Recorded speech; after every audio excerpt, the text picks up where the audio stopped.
দক্ষিণ আফ্রিকার অস্ত্রধারীদের গুলিতে প্রাণ গেল মিরসরাইয়ের যুবকের। বঙ্গবন্ধু রেল সেতুর নাম পরিবর্তিত হয়ে হবে যমুনা রেল সেতু।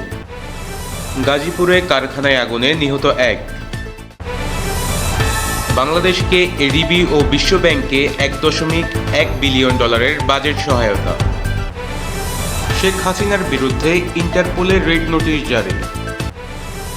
যাত্রী নিয়ে নদীতে সংঘর্ষ, দুমড়ে মুচড়ে গেল 2 লঞ্চ।